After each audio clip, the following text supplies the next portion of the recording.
हवा में उड़ना है, पानियों पे चलना है, अपनी दुनिया को। Assalamu alaikum. Good morning, students. How are you all? I hope that you all people are fine and safe at your homes.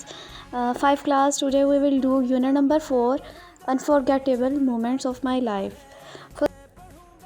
Okay, first of all, students, you have to do the translation of the lesson, and then you will do the dictation words with meanings on your notebook, and after that you will solve the exercise. Let's learn about diphthongs. First of all, we'll read me. A diphthong is a combination of two vowel sounds or letters in a single syllable. Diphthong क्या होते हैं? Die से पता चल रहा है कि इसमें टू वर्ड्स का कॉम्बिनेशन आ रहा है या टू वाउल साउंड्स का कॉम्बिनेशन आ रहा है। Diphthong is a combination of two vowel sounds और letters in a single syllable. एक सिलेबल वर्ड के अंदर टू वाउल्स हैं, उनकी जो साउंड है उनके कॉम्बिनेशन को डिफ्थोंग कहा जाता है। ठीक है। The sound begins with one vowel and moves towards another.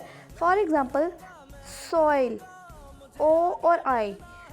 ओ से साउंड स्टार्ट हो रही है और आई पे मूव कर रही है, ग्लाइड कर रही है साउंड स्मूथली। सॉइल, प्लेन, काओ। किस तरह से आवाज़ एक लेटर से दूसरे लेटर पे मूव कर रही है। Likewise, E, feet, book, boot, car, play, rain, bread, beach. ये जो दरमियान में कुछ वर्ड्स हैं, लेटर्स हैं, टू लेटर्स हैं, ये डिफ्थोंग्स हैं। ठीक है। ओरल कम्युनिकेशन में अगर आ जाएं, read the given sentences and pronounce the diphthongs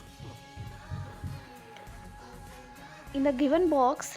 here are some diphthongs: O, U, I, ओ। ठीक है। ये कुछ वर्ड्स हैं, इस तरह के साउंड्स इनकी क्रिएट होती हैं। इन अगस्त, ए और यू मिलके ओ की साउंड देते हैं। In August I am going to Hunza with my family. They arrived in the town, O और डब्ल्यू ओ की साउंड देते हैं। My elder brother brought a new bag for fertilizer, brought, O और U O की sound दे रहे हैं। We love to see birds flying in the sky, I के साउंड दे रहे हैं। His grandparents farm house had tall dense trees with a lush grassy floor. Okay, house, O की sound दे रहा है। ठीक है। This is definition that we have read. Read the lesson and circle the 5 words and diphthongs. Make sentence with the words in your notebook. Okay, ये आपने circle करने हैं अपनी बुक पर, ये वाले वर्ड्स, और फिर इनके सेंटेंसेस आपने अपनी नोटबुक पे राइट करने हैं इसी तरह। ठीक है। Come towards the reading comprehension. Here are some question answers. What happened to the grandparents' farmhouse? In grandfather's farmhouse, the grass was burnt yellow and trees were wilted. Okay. How did the writer restore his grandparents' farmhouse? The writer took help from his father, sister, and brother to restore his grandparents' farmhouse. How can you restore a garden in your surroundings? I will clean the garden. I plant new trees with my friends and look after them daily. Okay. इस तरह आपने अपनी notebook पे right कर लेना questions. Next topic is prepositions. Prepositions. What are prepositions? Okay. Here is the definition. Preposition is a word that is used before noun or pronoun to establish the relationship between noun and other parts of the sentence. ठीक है। Preposition किसी भी noun या pronoun से पहले लगती है। ठीक है। अगर नाउन या प्रोनाउन यहाँ पे है तो उससे बिल्कुल पहले यहाँ पे प्रेपोजिशन लगेगी, ताकि हम उस नाउन या प्रोनाउन की पोजीशन शो कर सके कि वो क्या है, कहाँ पर है, उसका बाकी सेंटेंस के साथ क्या रिलेशन है। ठीक है। ओके। इन, बॉल कहाँ पर है? बॉक्स के अंदर। इन, अंदर। ऑन, बॉक्स के ऊपर रखी हुई है। अंडर, बॉक्स के बिल्कुल नीचे। नेक्स्ट टू, बॉक्स के आगे। बिहाइंड, बॉक्स के पीछे। इन फ्रंट ऑफ, बॉक्स के बिल्कुल सामने। बिटवीन, दो बॉक्सेस के दरमियान। तो ये वाले जो वर्ड्स हैं ये सारे प्रेपोजिशंस हैं। ठीक है। Look at the picture and notice the use of prepositions and directions in the sentence given below. Here are some sentences. prepositions को और उनकी जो nouns हैं उनकी positions को आपने notice करना है, ठीक है. In the air, हवा में. The birds flying in the air. In is preposition. The girl is ziplining above the pond. Above is preposition. The frog is sitting on a lotus. On, preposition. The rabbit is sitting under the tree. Under is a preposition. The boy is standing in front of the pond. In front of is preposition. The sun is between the clouds. Between is preposition. Okay, here are some sentences. You have to write these sentences on your notebook. Question number 3, you have to write this question on your notebook. Understand? Okay, इस तरह आपने अपने notebook पे लिख लेनी है. Write a sentence to describe each picture. This is on your book. The boy is watering the plant. The man is planting a seedling. Okay, here are some MCQs. His grandparents' farmhouse had tall, dense trees. Tall का circle कर लेना. The writer's family decided to visit Swat. The writer was shocked to see the condition of the farmhouse. The writer decided to restore dash of the farmhouse greenery. The writer had dash siblings. 2 बहन भाइयों को siblings कहा जाता है. Understand? Here is the vocabulary. Exotic, brightly colored, शोख रंग. Vivid, very bright, बहुत चमकदार. Shocked, very surprised, बहुत हैरान हुआ.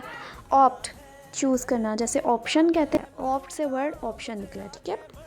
Next is anagram. Read me. An anagram is a word that is made by rearranging the letters of another word. Okay, कुछ words हमारे पास दिए गए हैं, उनको rearrange करके हमने एक और word बनाना है, वो होते हैं anagrams, ठीक है. Felt, left. Care, race. Taste, state. word spellings वही हैं, लेकिन उनको आगे पीछे करके rearrange करके हमने एक और word बना लिया, ठीक है. Heart, earth. Thing, night. Hair, जैसे ये नेस्ट है, ये सेंट भी बन रहा है, टेंस भी बन रहा है. फ्लो है, ये फाउल भी बन रहा है, वुल्फ भी बन रहा है. साइलेंट है, ये इंग्लिस्ट भी बन रहा है, लिसन भी. टीम, मेट भी बन रहा है और मीट भी. ओके, लर्निंग टू स्पेल में अगर आ जाएं तो यहाँ पे कुछ मिसिंग लेटर्स हैं, उनको आपने फिल करना है. Exotic, experience, creepy, vivid, hungry. Noun gender, masculine, common, feminine and neuter. Okay, masculine nouns are used for men, boys and male animals. Feminine nouns are used for women, girls and female animals. Neuter nouns are used for neither a male nor a female. Understand? Okay, ये हो गए masculine gender, ये feminine gender है और ये है neutral, मतलब कि जो ना तो फीमेल है ना ही मेल है, या उन दोनों का मिक्सचर भी कह सकते हो, ठीक है. Rooster, hen, chicken. Man, women, doctor. Bull elephant, tigress, hippopotamus.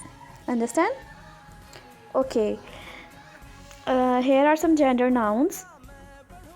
My nephew is learning to ride a bicycle. We stayed at a hotel. Raza and met his aunt last year. Okay, इनमें से आपने जो genders हैं उनको underline कर लेना है. Next is classify the given gender nouns and right them in the respective columns. Masculine को मैस्कुलिन कॉलम में, फेमिनिन को फेमिनिन के और न्यूट्रल को न्यूट्रल के कॉलम में हमने राइट कर देना है. Next is a simple sentence has a subject, a verb and an object. Sentences can sometimes have 2 objects, direct object and indirect object. Subject, okay, somebody or something that performs an actions. Verb, shows an action. ये subject की definition है, वो चीज़ या वो person जो work करता है, ठीक है, जो एक्शन करता है वो होता है सब्जेक्ट, और एक्शन को वर्ब कहा जाता है. इनडायरेक्ट ऑब्जेक्ट क्या है? अ नाउन और pronoun for home the action is done. वो नाउन या वो प्रोनाउन जिसके लिए काम किया जा रहा है, ठीक है. डायरेक्ट ऑब्जेक्ट क्या है? हुएवर और what ever receives an action directly. वो पर्सन या वो चीज़ जो कोई एक्शन डायरेक्टली रिसीव कर रही होती है, वो होती है डायरेक्ट ऑब्जेक्ट, ठीक है. Subject plus verb plus direct object. Direct object वाला हमने किस तरह से सेंटेंस बनाना है? She, subject, verb ate, direct object कौन सा होगा? A hot dog. This pattern works only with transitive verbs. subject plus verb plus indirect object and then direct object. He gave his teacher an apple. अब इसमें indirect object कौन सा है? His teacher, उसकी teacher. ये indirect object है. वो क्या दे रहा है? एप्पल दे रहा है. ये डायरेक्ट ऑब्जेक्ट है. किसको दे रहा है? अपनी टीचर को. हमने यहाँ पे पढ़ा था इनडायरेक्ट ऑब्जेक्ट की डेफिनेशन. अ नाउन और a pronoun for home the action is done. जिसके लिए कोई काम किया जा रहा है. तो यहाँ पे किसके लिए पर्सन काम कर रहा है? अपनी टीचर के लिए. तो वो होगा इनडायरेक्ट ऑब्जेक्ट. ठीक है. इस फार्मूला के अकॉर्डिंग हमने ये सेंटेंसेस बनाने. This is from your book. ये वही फार्मूलाज हैं जो अभी हमने पढ़े हैं. ये कुछ सेंटेंसेस हैं और these sentences you have to write on your notebook like this. Okay. Next is capitalization. We have already done it in the previous lecture. This is the definition of capitalization. You have to write the names of storybooks and proper nouns in capital letters. Okay. All this you have to write it on your notebook like this. Okay. Write a paragraph. A paragraph is a short piece of composition, introduction, body, and then conclusion. This is the paragraph. You have to write it on your notebook. Benefits of trees and then experience and adventure in your life. ये experience भी आपने अलग से अपनी notebook पे लिखना है और ये benefits of trees भी like this.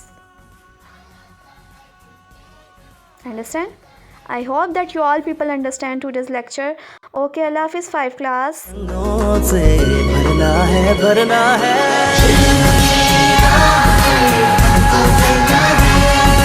मैं पढ़ूंगा मुझे पढ़ना लिखना है.